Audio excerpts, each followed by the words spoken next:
This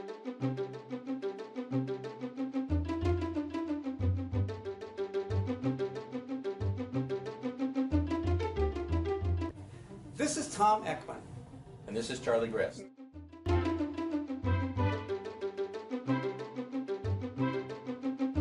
I think the coolest thing about it is that we're identifying the residual effects. I don't know if it's residual effects, but the Momentum. momentum, Follow-on effects. the follow-on effects of all the investments that we've been making in energy efficiency through utilities and other public investments over the last 30 years. You actually now see a shift in the marketplace that isn't all the responsibility of the utilities to make things more efficient, and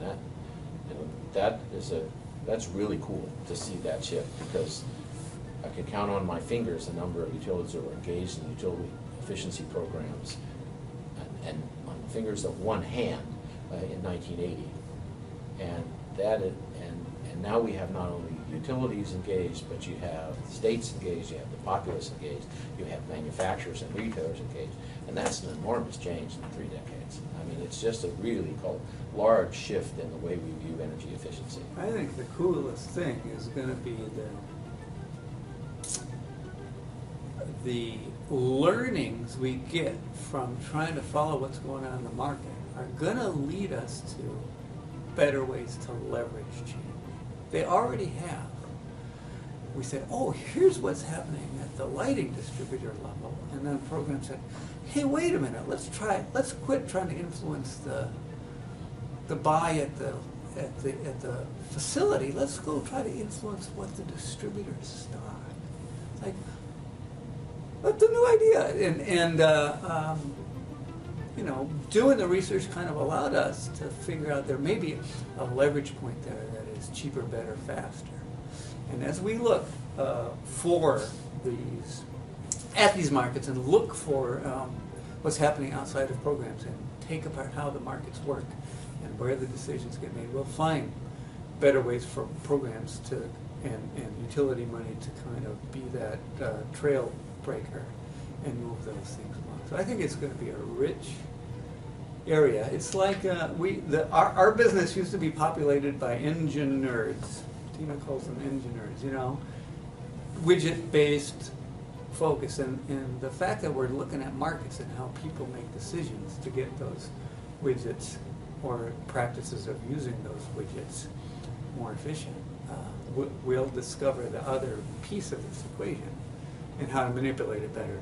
And the other piece is people. You know, people use these widgets and they have to use them correctly.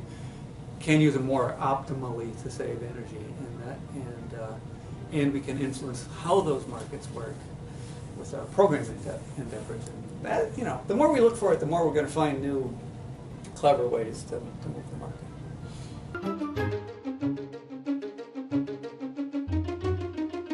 I think there's the two parts of that are the existing programs are going to have to refocus how they do things.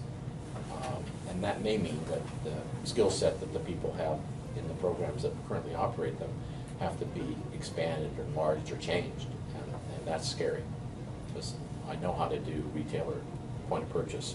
I don't know how to do other stuff. And that means I got to either learn other stuff or they'll find somebody else to do it. That's scary. And at the upper level, we talked about this before, it's scary because people will view them as, well, it's slam dunk, and I don't have to do anything to invest. It'll happen without me. It'll happen without me, and that's what it really means. It's going to happen without me, so I don't need to do anything. And both of those are, I need to find out a more adept way of doing something that I was doing before, but now that market's changed, I have to find some other way to do it, and maybe somebody else to do it. And besides, they might think that it's done, so they're going to fire me anyway. So those are not good outcomes, and so that's scary.